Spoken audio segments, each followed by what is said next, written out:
Good morning guys. Ito na guys, may resulta na po guys yung pinail po ni Congressman Ungab at Attorney Vic Rodriguez doon sa Supreme Court regarding po sa maanumalyang 2025 budget proposal po na umabot po ng 6,325 trillion pesos po. So ito po, pinagpapaliwanag na po yung dalawang kapulungan po mula sa Kongreso sa katauhan po ni Martin Romualdez at doon sa Senado sa katauhan po naman po ni Chis Escudero at sa Executive Secretary po ng Malacanang na si Bersamin kung bakit po ito ay nakalusot na may mga questionabling mga blanco. At kasunod po nga ito ay nagpapile po ngayon yung mga DDS vlogger po doon sa Supreme Court na ito ay unconstitutional po yung ginawang TRICOM hearing po na ito ay laban po sa mga vloggers. At ito yung tinatawag nga ni barbers na narco vloggers or pogo vloggers po. Ito ngayon ang lumabas po ngayon na resulta at kasabay naman po pag-file po ni Attorney Trixie sa Supreme Court. Pinagpapaliwanag ang Kongreso, Senado at si Executive Secretary Lucas Bersamin kaugnay sa mga petisyon na isinampa ni Attorney Rodriguez at Isidro Ungab.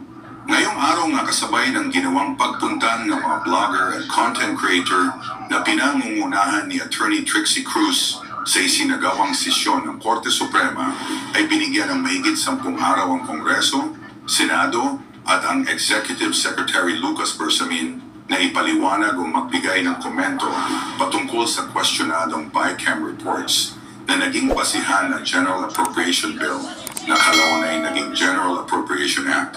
Pagkatapos isampa nila Attorney Vic Rodriguez ang mga kaso sa korte, ay dumating na nga ang pinakahihintay ng mga ito dahil ngayon ay mabibigyan na ng hustisya ang ginawang proseso na hindi naaayon sa batas. Nangyari ito kasabay ng pagpunta nila Attorney Trixie sa Korte Suprema upang questionin rin ang mga pinaggagawa ng Tri-Committee na pinangungunahan nila Kongresista Dan Fernandez.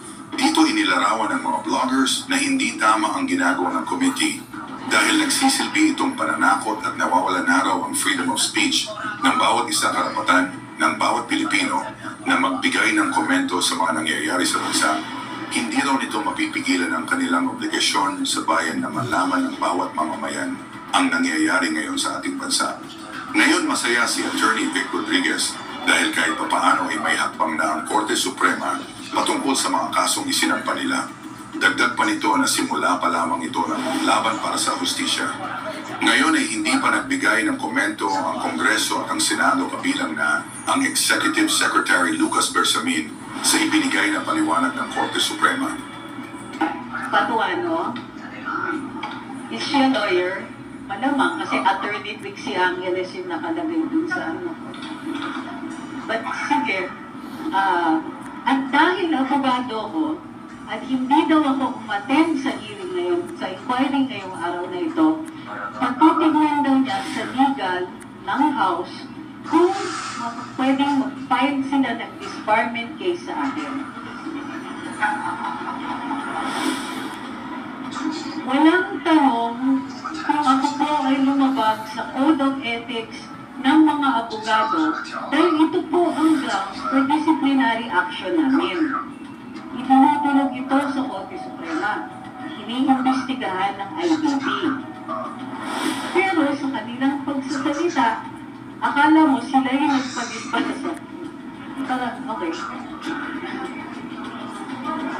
So, ang punto lang po dito, the only reason na pinatitignan nila yung item na yun ay dahil abogado ko na hindi tumating sa kanilang pagdinig.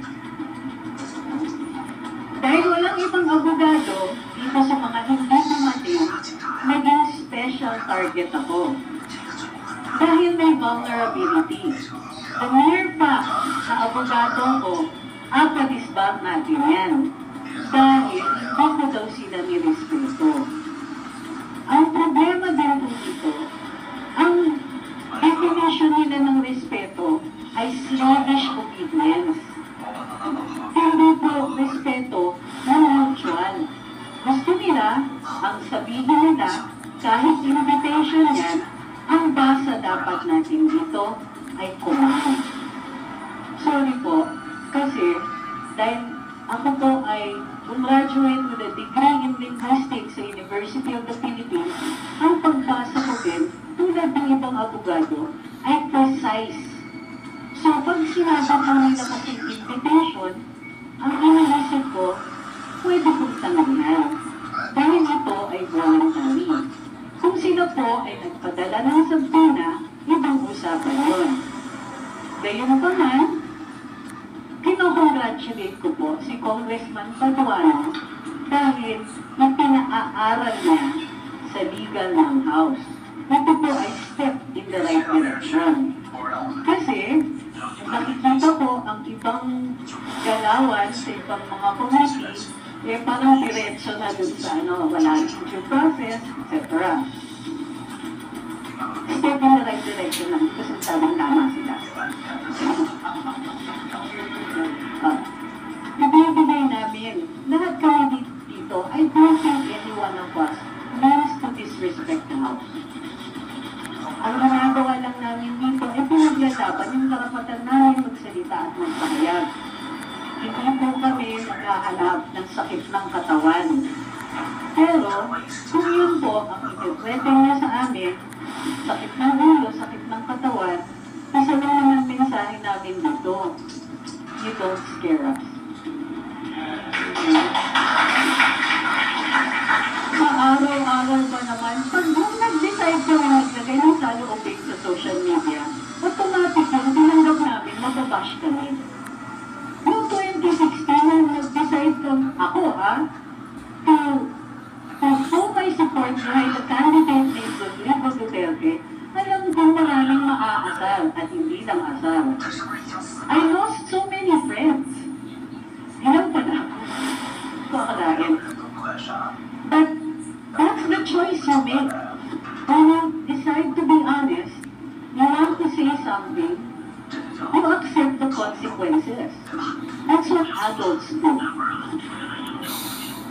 Unfortunately, we are ruled sometimes.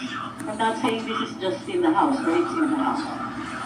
But there are people who are in dire need of adult supervision. And that's really sad. Kasi, well, we expect our officials, panoto namin sila because we thought that they could lead us.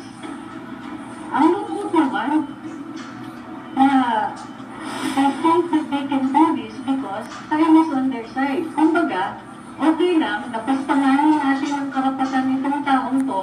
Anyway, they have to go to court to defend their rights. It's gonna take some time, and in the meantime, i-detain natin sila. Because that's what's happening now.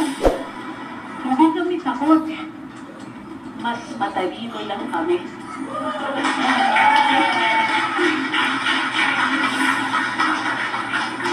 Also, ang hapon lang po, aside from students, we are not Filipinos for nothing. May tanong po ba kayo? Go. Para hindi tayo gabihin na. Game. Go. Thank you. First, I'd like to congratulate everyone for the courage to show para to inspire the Filipino people. Yung tanong ko yung sa address to Attorney Pixie actually, no? Attorney Pixie, para lang din sa kapakanan ng mga maraming nanonood, no? At nasampayak na pagpapaliwanag. After today that we or you submitted the petition sa Supreme Court, ang House po ba can still execute yung mga show cause orders or yung mga sabina na nabanggit nila kanina? In comparison what the action is from the court.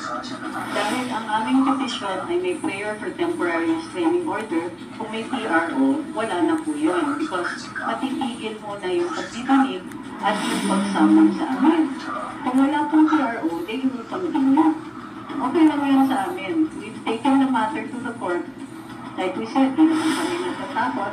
We will decide what to do should they decide to pursue issuing these show cause orders or other forms of communication.